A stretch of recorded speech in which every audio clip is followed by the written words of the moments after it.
This is the Education Beat, Evidence to Excellence. I'm your host, Matthew Lavery, Deputy Director for the South Carolina Education Oversight Committee. And today, we'll be discussing our Beating the Odds investigative study.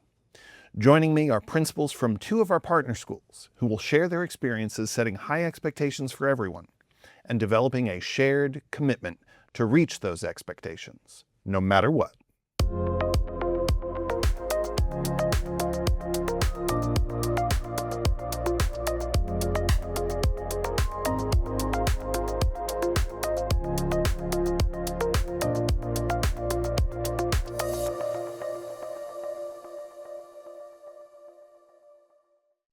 Welcome, Dr. Marquice Clark, Principal of Cleveland Academy of Leadership in Spartanburg School District 7, and Brian Perrin, Principal of Merrywood Elementary School, Greenwood School District 50. You are both principals that we found in the EOC's Beating the Odds investigative study, where we're investigating schools that serve a high proportion of pupils in poverty and get excellent results doing so. A key theme in all of our partner schools that we found was holding high expectations of everyone and providing high support to meet those expectations. What does that look like at your school? Marquice, would you like to start? Sure. So there are three fundamental things that we hold true to at the Cleveland Academy of Leadership, and that is support, accountability, and appreciation. And we expect everyone in the building to hold a high level of support, a high level of accountability, and a high level of appreciation, understanding that those three things must equally coexist to get the results we want. And in Merrywood, clearly defined goals, expectations that promote accountability for all staff members, students in the building. Well, and so the results at your schools speak for themselves. And part of the reason why we have studied schools that serve a high proportion of pupils in poverty is that oftentimes socioeconomic status can be so strongly correlated with less than stellar outcomes. One of our partners has used the term toxic empathy to describe excusing poor academic performance because of poverty or other risk factors. Another one said, we're not going to love them into failure. And I'm wondering that sentiment, toxic empathy that's described there, have you encountered that in your time in education? Very much so. It happens quite frequently, honestly. But if we create different expectations based off of a child's socioeconomic status, are we really doing that child a favor? Or they're just going to continue the cycle of not being held accountable. I get to do what I want to do, not complete assignments on time or to the best of their ability. I'm not sure that we're doing what's best for those children. But yes, it does happen frequently. Yeah, one of the things we often say is we are cycle breakers. We're in the work of teaching our children to break generational curses that allowed them to be in the position they're in now.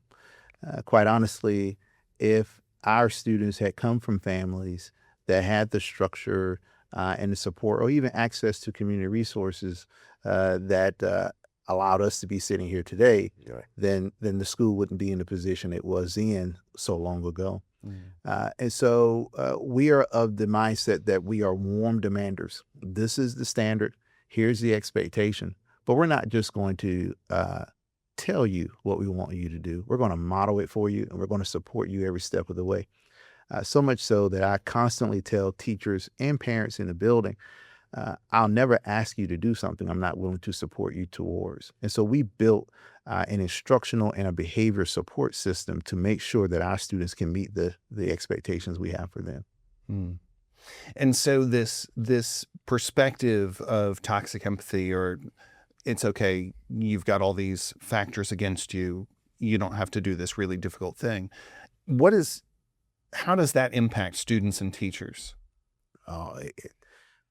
It's perhaps the worst form of cancer that can exist in a high poverty school. And you have to be very careful of it, because there are times when we confuse passion with skill.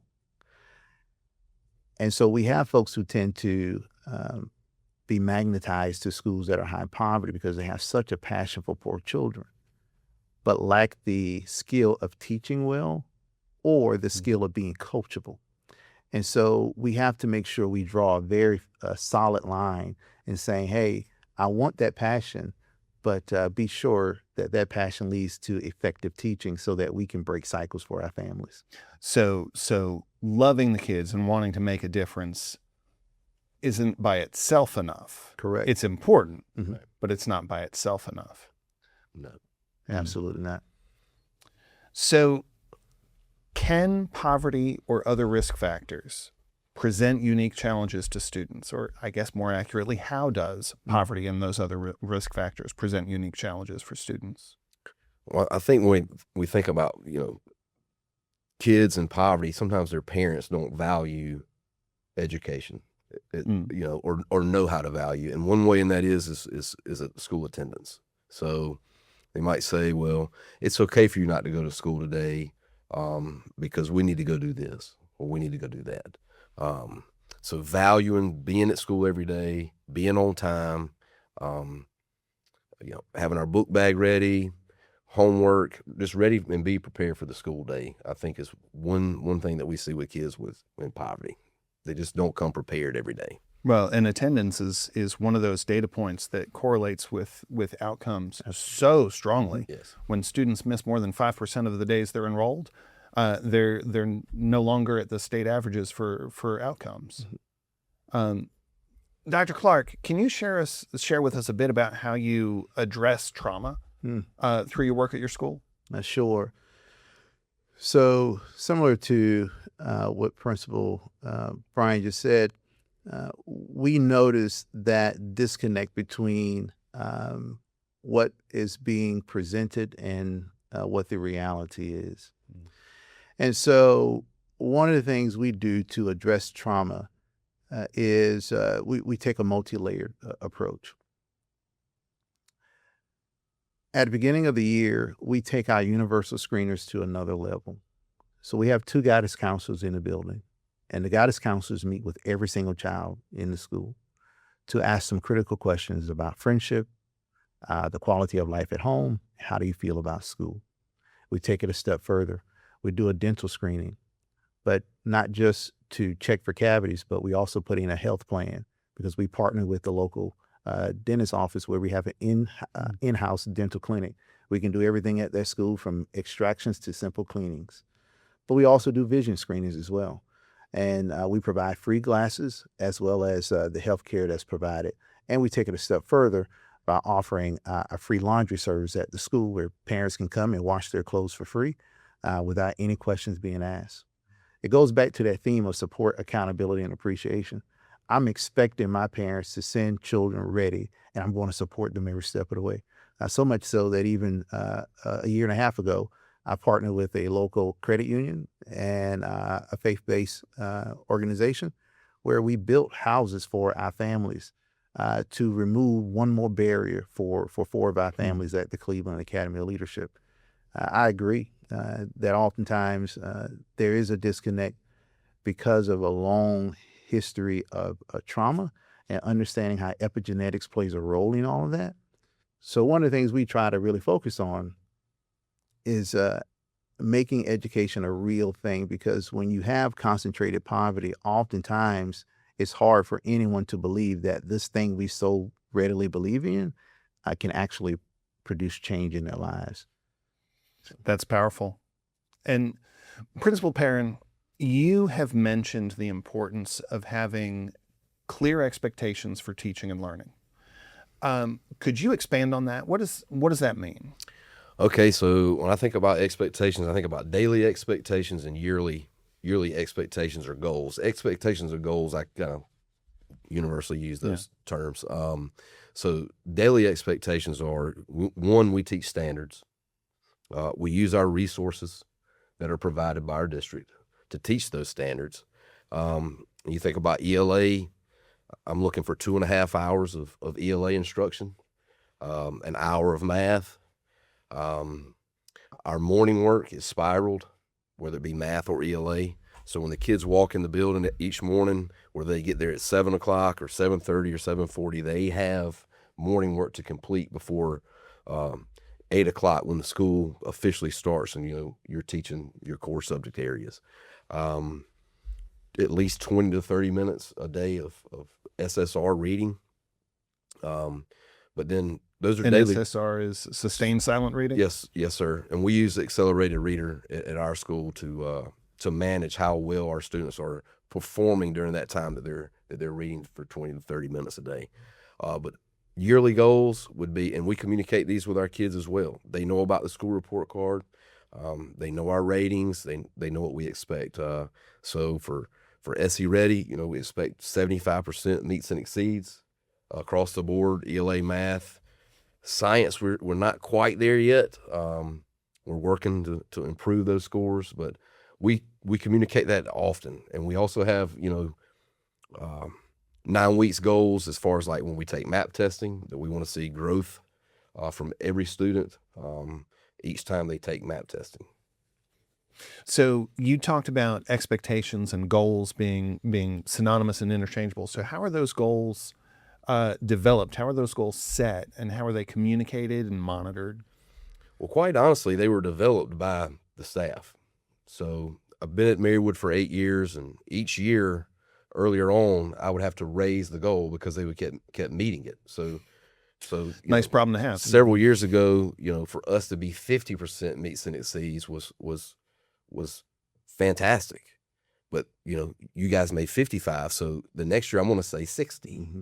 and then the next year 65. So Right. the staff are the ones who really are the ones developing and raising the expectations in the classroom and across our building. How do we monitor and support those expectations? Or, I'm constantly communicating these goals to our teachers. I do this thing where we have Friday nuggets. It's an email out to the staff about things that we're doing well in the building for the week and things that we need to improve on. And always at the end, I remind our teachers why we're here and what our mission is. It's number one, to promote student growth. I love that. Thank you. Dr. Clark, you had said that systems get the results they're designed to achieve. Mm-hmm. Tell me more about that. Sure. So it goes back to that old architectural principle that function follows form. And one of the things I became unfortunately aware of is how we were designing and structuring our systems, not only at Cleveland, but in many ways across the state and nation, in that it was not getting us the outcomes we really wanted. For example, we were chasing more fads in education than those things that were proven to be effective in the classroom for children. And so when I became principal, we put an end to it. We stopped all of the fads. Now, in many ways, I had COVID to blame, and I was fortunate to use COVID as an excuse for a while to do away with some of the things that I knew were not getting results for our children.